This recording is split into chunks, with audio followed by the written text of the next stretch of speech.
most bacteria cannot get through gastric juice.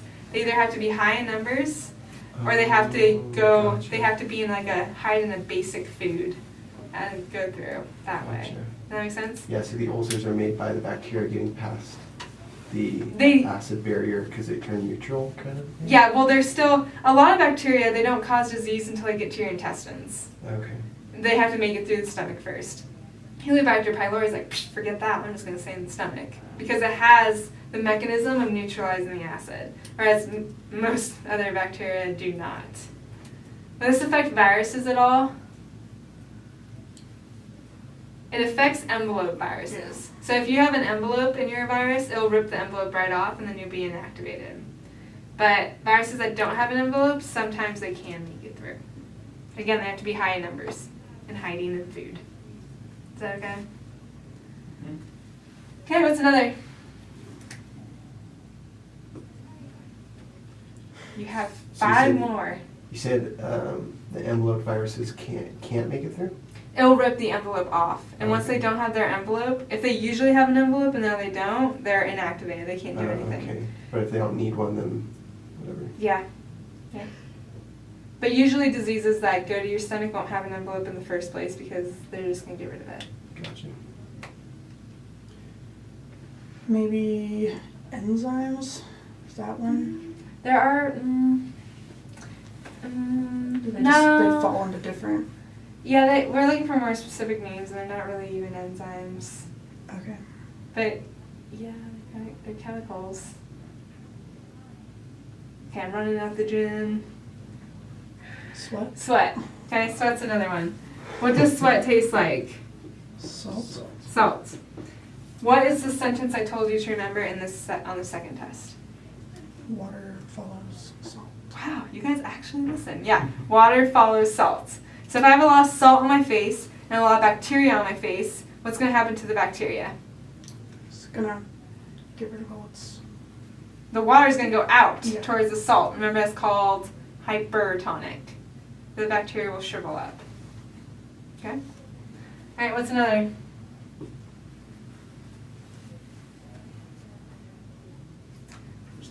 Oils one, isn't there? Yeah, it's called sebum. Sebum. I have another fun story for this one. I just can't help myself, guys. I'm sorry. It helps me remember it. Okay, so sebum is a fancy way of saying oil. Okay? Now, most bacteria, wherever there's oil, there is no water. Okay, so that becomes a problem. Your skin has a lot of sebum on it, so the water is pretty low. And most bacteria don't like that. Okay? Sebum also... For instance, the bacteria that cause acne, they actually use this to their advantage. Most bacteria with sebum on your face, they just can't survive. But what happens to people who have really oily faces? They usually have worse acne. The reason why is the bacteria that causes acne goes into your pores. The bacteria that causes acne is an obligate anaerobe. What does that tell you about it? It cannot have oxygen. So what does it do? It goes in a pore and it covers itself with sebum. So that creates an anaerobic environment and then it can replicate and cause acne. Smart. Pretty tricky, huh? So some use it to their advantage. Most of the time that doesn't happen though. Is that okay? Yeah. Alright, we're halfway there. Let me think how I can... The last three are like hard. They're like the nitty gritty ones. One has to do with... I'll tell you, one competes with sidiophores. What are sidiophores? Nutrient stealers. Yeah, so bacteria secrete sidiophores to steal what from our body? Iron. Iron. So bacteria want iron just like we want iron. So the bacteria in your body will secrete a sidiophore which grabs the iron and brings it back. Now are we like, okay, whatever? No. No, we want that iron. So we actually have something called lactoferrin. And if you were to break that word up, what do you think it means? Oh. What does lacto mean? Lactose. It's like a person that's lactose sugar. intolerant. It's like milk. Milk. Okay? And then ferrin, think of like ferric oxide or anything like that. Fe is iron. Okay? The reason why they call it milk iron is because lactoferrin is most highly concentrated in milk. Okay? Now lactoferrin, what it does is it steals the iron back from the sinew. Well, it doesn't steal it back. What lactoferrin really does is it holds onto the iron really tight in our bodies so that the bacteria can't steal it from us.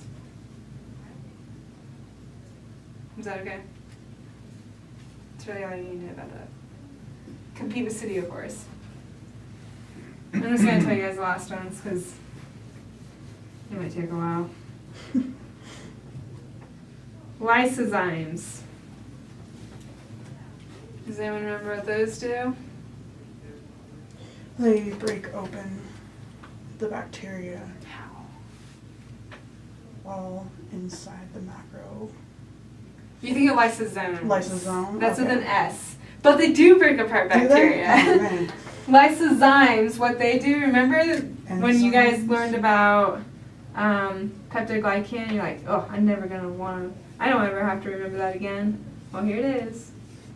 Remember peptide glycan has the G and M sugars, and then it has the tetrapeptide interbridges? Remember that? Mm-hmm. Just nod your head. Yes, I do remember that.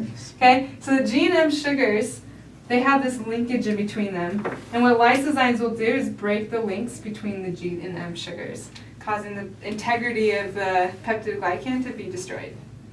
Do you think it works against bacteria or viruses? Bacteria. Bacteria. Do viruses have peptide glycan? No. So do they have G and M sugars? No. No. What about lactoferrin? Would that affect viruses? Do they care about iron? No, they're not alive. They don't carry out any metabolism. Okay? What about sebum? Do they care about having water present, viruses? Yeah.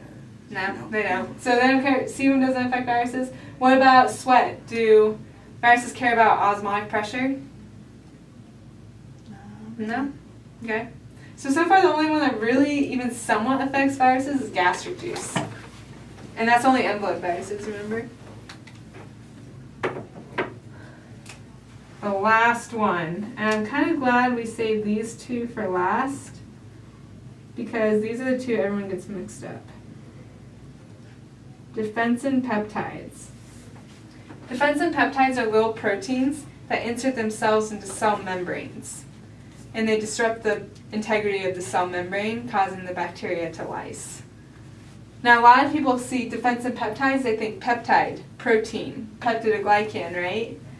And they're like, oh, NAG and NAM sugars for defensin peptides. No. Defensin peptides is membranes, lysozymes is the G and M sugars. Would defensin peptides affect viruses?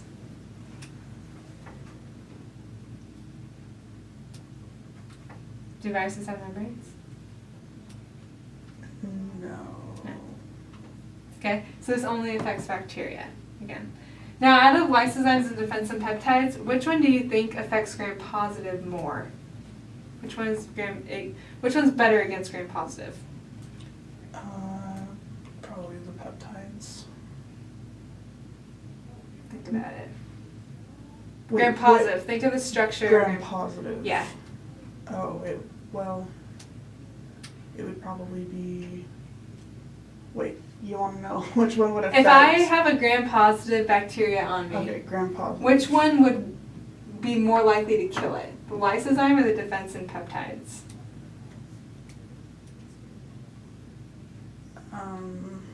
Think about what they target.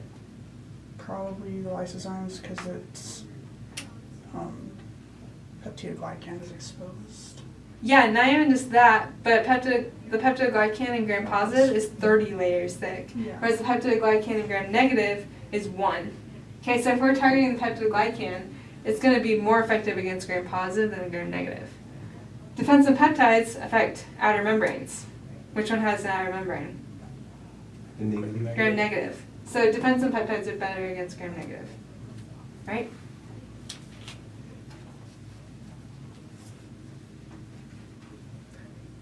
That's all I've got. Not too bad, right? Did it make sense? Good? Yeah. Yeah. Any questions? In the book it talked about like when you blink and then, Oh, the lacrimal apparatus and all that? Yeah. What would that fall under? Physical. That's the lacrimal apparatus is physical. You're not going to be tested on it. Okay. But lysozymes are actually found in tears. Okay. So that's probably the closest association you will have. Okay. These are all of them. And there are a lot more. These are just the ones, the biggest ones that you guys get to know. Like in immunology, I think we learned like 12 physical and like almost 20 chemical.